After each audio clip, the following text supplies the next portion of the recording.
بسم اللہ الرحمن الرحیم۔ آج کا ہمارا سبق ہے وضو کا مستون و مستحب طریقہ۔ آج کے درس میں ہم جانیں گے کہ وضو کا مستون و مستحب طریقہ کیا ہے۔ مستون کہتے ہیں سنت طریقے کو، مستحب یعنی جو پسندیدہ عمل ہے۔ تو مستون اور مستحب طریقہ یہ ہے وضو کا کہ پہلے کسی برتن میں پانی لے کر اونچے مقام پر قبلہ رو بیٹھے۔ پہلے کسی برتن میں پانی لے کر اونچے مقام پر قبلہ رو بیٹھے اور وضو کی نیت کرے۔ وضو کی نیت کیا ہے؟ نویت ان اتوضأ للصلاة تقربا الی اللہ تعالی، جس کا ترجمہ ہے میں نے وضو کا ارادہ کیا نماز کے لیے اللہ تعالیٰ کا قرب حاصل کرنے کے لیے۔ یہ نیت کر لیں گے، نویت ان اتوضأ للصلاة تقربا الی اللہ تعالی۔ نیت کر کے بسم اللہ والحمد للہ علی دین الاسلام پڑھے، جس کا ترجمہ ہے شروع کرتا ہوں اللہ کے بزرگ نام سے اور شکر ہے اللہ کا اپنے مسلمان ہونے پر۔ بسم اللہ والحمد للہ علی دین اسلام پڑھ لیے۔ اب اس کے بعد داہنے چلو میں پانی لے کر دونوں ہاتھ پونچھوں تک 3 دفعہ دھوئیں۔ دونوں ہاتھ پونچھوں تک 3 دفعہ دھوئیں۔ پونچھوں کو گھٹو بھی کہا جاتا ہے۔ دونوں ہاتھ پونچھوں تک 3 دفعہ دھوئے۔ دھونا کس کو کہتے ہیں؟ دھونا اس کا نام ہے، دھونا اس کو کہتے ہیں کہ پانی عضو کے ایک مقام سے دوسرے مقام پر بہہ جائے۔ عضو کسے کہتے ہیں؟ حصے کو۔ جسم کا کوئی بھی حصہ ہو، ایک حصہ ہے تو اس کو عضو کہتے ہیں۔ تو اب دھونا اس کا نام ہے کہ پانی عضو کے ایک مقام سے دوسرے مقام پر بہہ جائے اور کم سے کم 2 قطرے عضو سے دھونے کے بعد فوراً ٹپک پڑے، اس کو دھونا کہتے ہیں۔ دھونا اور مسح کرنے میں فرق ہے۔ تو دھونا کس کو کہتے ہیں سمجھ گئے آپ؟ تو دونوں ہاتھ پونچھوں تک 3 دفعہ دھوئیں، پھر داہنے چلو میں پانی لے کر 3 دفعہ کلی کریں۔ کلی بھی 3 دفعہ کرنا ہے۔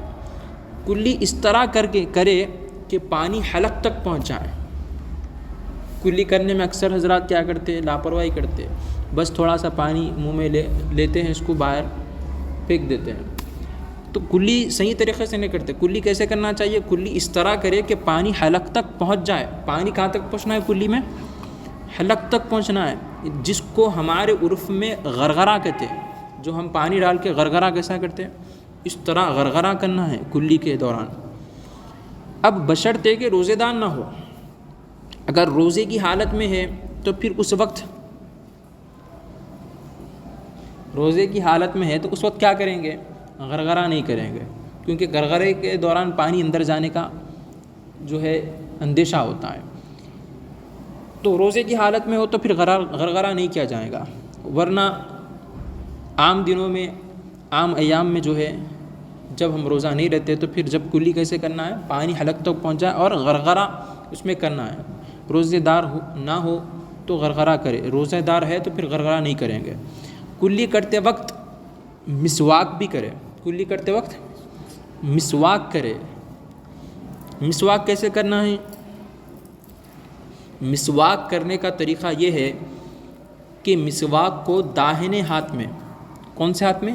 سیدھے ہاتھ میں، داہنے ہاتھ میں اس طرح پکڑ لے کہ اخیر انگلی مسواک کی ایک سرے کے نیچے ہو اور انگوٹھا دوسرے سرے کے نیچے، یعنی ہمارے ہاتھ کی جو انگوٹھا جو ہے اور چھوٹی انگلی کونے کی، یہ دونوں مسواک کے نیچے، یہ ایک سرے پہ مسواک کی یہ کونے پہ اور مسواک کے یہ کونے پہ انگوٹھا نیچے آنا چاہیے، اور باقی 3 انگلیاں مسواک کے اوپر ہو۔ 3 انگلیاں اوپر، 2 انگلیاں نیچے، بیچ کی 3 انگلیاں اوپر، انگوٹھا یہ سیٹ کا اور وہ سیٹ کا چھوٹی انگلی، انگوٹھا اور وہ سیٹ کی چھوٹی انگلی، یہ دونوں کو نیچے، 3 انگلیوں کو اوپر رکھ کے مسواک کو اس طرح پکڑیں گے۔ باقی انگلیاں مسواک کے اوپر ہو، اوپر کے دانتوں کی عرض میں یعنی چوڑائی میں اوپر کے دانتوں کی چوڑائی میں داہنی طرف سے ملتا ہوا بائیں طرف تک لائے. سیدھی جانب سے دانتوں کو کہاں لے کے جانا ہے؟ اوپر کے دانتوں کو چوڑان میں کہاں سے؟ دائیں طرف سے بائیں طرف ملتے ہوئے لائے. اور پھر اسی طرح نیچے کی دانتوں کو سیدھی جانب سے پھر بائیں طرف ملتے ہوئے لائے. یہی عمل 3 دفعہ کرے. اتنا آسان ہے مسواک کا طریقہ، آسان ہے نا، کوئی مشکل کام نہیں ہے. اسی طرح 3 دفعہ کرنا ہے مسواک. تو مسواک کرنے کا طریقہ یہ ہے، اگر مسواک نہ ہو تو کلیمے کی انگلی ہی سے دانت مل لے. مسواک کے بہت سارے فائدے ہیں، تو مسواک کرنے کی ہمیں ضرورت ہے، سنت طریقہ ہے مسواک کرنا. ہاں مسواک اگر نہ ہو تو پھر انگلی سے مل لے، لیکن فائدہ کس میں ہے؟ مسواک کرنے میں ہے. تو ہمیں مسواک کرنا چاہیے. یہ ہو گیا کلی کرتے وقت مسواک کرے. اور اس کے بعد پھر 3 دفعہ دائیں ہاتھ سے ناک میں پانی پہنچائے. ناک میں بھی پانی کتنے دفعہ پہنچانا ہے؟ 3 دفعہ دائیں ہاتھ سے، سیدھے ہاتھ سے ناک میں پانی پہنچائے. کس طرح پہنچانا ہے؟ اس طرح کے نتنوں کی جڑ تک پانی پہنچائے. کہاں تک چڑھانا ہے پانی کو؟ پہنچانا ہے نتنوں کی جڑ تک پہنچ جائے، بشرطے کہ روزے دار نہ ہو. روزے کی حالت میں ہے تو ناک میں پانی چڑھاتے ہیں تو ہم اس کو کھینچنا نہیں چاہیے اوپر. عام طور پہ جب ہم وضو کر رہے ہو تو پھر ہمیں جب ناک میں پانی چڑھائیں گے تو اس کو اچھی طرح اس کو چڑھانا ہے. کہاں تک؟ نتنوں تک پانی چڑھانا ہے، نتنوں کی جڑ تک. اگر روزے کی حالت میں تو اس سے تھوڑا نیچے تک چڑھانا ہے. بائیں ہاتھ سے اس کو صاف کرے، دائیں ہاتھ سے پانی چڑھائے اور بائیں ہاتھ سے اس کو صاف کرے، اور ہر دفعہ ناک چھڑکتا جائے. پھر 3 ہی دفعہ دونوں ہاتھوں میں پانی لے کر ناک میں پانی کیسے چڑھانا ہے سمجھ میں آ گیا. اب اس کے بعد کیا کرنا ہے؟ چہرہ دھونا ہے. چہرہ کتنے دفعہ دھونا ہے؟ 3 دفعہ. چہرے کو اس طرح دھونا ہے، 3 دفعہ دھونا ہے. اس طرح دھونا ہے کہ پیشانی کے بالوں سے ٹھوڑی کے نیچے تک، اور ایک کان کی لو سے دوسرے کان کی لو تک. اس طرح دھوئے کہ ایک بال برابر جگہ بھی جو ہے خشک نہیں رہنی چاہیے. اگر داڑھی ہو تو پھر داڑھی کا خلال بھی کریں. داڑھی جس کو ہے وہ داڑھی کا خلال بھی کرے. داڑھی کا خلال کیسے کرنا ہے؟ اس طرح کہ اول داہنے ہاتھ کے چلو میں پانی لے کر، داہنے ہاتھ کے چلو میں پانی لے کر ٹوڈی کے نیچے کے بالوں کی جڑیں تر کرے. اس طرح سے بالوں کی جڑیں ترک کرے. پھر اسی ہاتھ کی انگلیاں، یعنی ہاتھ کی پشت گردن کی طرف، ہاتھ کی پشت گردن کی طرف، پشت کہتے بیک سیٹ، ہتھیلی کی بات نہیں ہو رہی، بیک سیٹ کی بات ہو رہی. ہاتھ کی پشت گردن کی طرف کر کے داڑھی کے بالوں میں نیچے سے انگلیاں ڈالے اور اوپر کی طرف لے جائے. اس طرح سے داڑھی کا خلال کرنا ہے. پھر 3 دفعہ دونوں ہاتھ انگلیوں کی طرف سے کوہنیوں تک، کوہنیوں سمیت دھوئے. دونوں ہاتھ کوہنیوں تک 3 دفعہ دھوئے، اور کوہنیوں سمیت، کوہنیاں بھی اس میں شامل ہے، کوہنیاں بھی اس میں بھیگنی چاہیے. کوہنیوں سمیت اس کو دھونا ہے. پہلے دایاں ہاتھ دھوئے، پھر بایاں ہاتھ، اور ہر دفعہ انگلیوں میں خلال بھی کرتا جائے. اب یہ انگلیوں میں خلال کیسے کرنا ہے؟ اس طرح کے ایک ہاتھ کی پشت، اس طرح کے ایک ہاتھ کی پشت دوسرے ہاتھ کی ہتھیلی پر رکھے. کہاں رکھے؟ ایک ہاتھ کی پشت بیک سیٹ دوسرے ہاتھ کی ہتھیلی پر رکھ کر اوپر کے ہاتھ کی انگلیاں نیچے کے ہاتھ کی انگلیوں میں ڈال کر کھینچ رہے. اوپر کے ہاتھ کی انگلیاں نیچے کے ہاتھ کی انگلیوں میں ڈال کر کھینچ رہے. اس طرح سے ہمیں انگلیوں کا خلال کرنا ہے. پھر دونوں ہاتھ پانی سے تر کر کے تمام سر، کانوں کا، سر کا، گردن کا مسح ایک دفعہ کرنا ہے. مسح کی ترکیب کیا ہے؟ مسح کس طرح کرنا ہے؟ دونوں ہاتھ پانی سے تر کر کے انگوٹھے اور کلیمے کی انگلی، یہ 2 انگلیوں کو چھوڑ کر جو 3 انگلیاں بچتی ہے، ہتھیلیوں کے ساتھ سر کے آگے کے حصے پر، یعنی پیشانی، ہماری جہاں پیشانی سے جہاں بال اگرے سر کے آگے کے حصے پر رکھ کر پیچھے گدی تک لے جائے.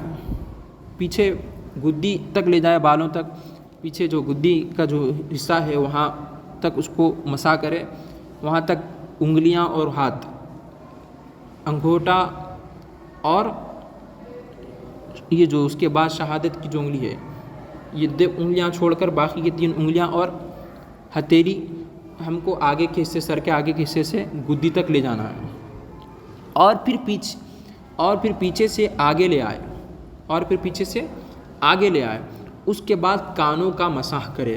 اس طرح کے کلیمے کی انگلی تو کان کے اندرونی حصے پر پھرے، کلیمے کی انگلی کان کے اندرونی حصے پر اور انگوٹھا کان کے باہر،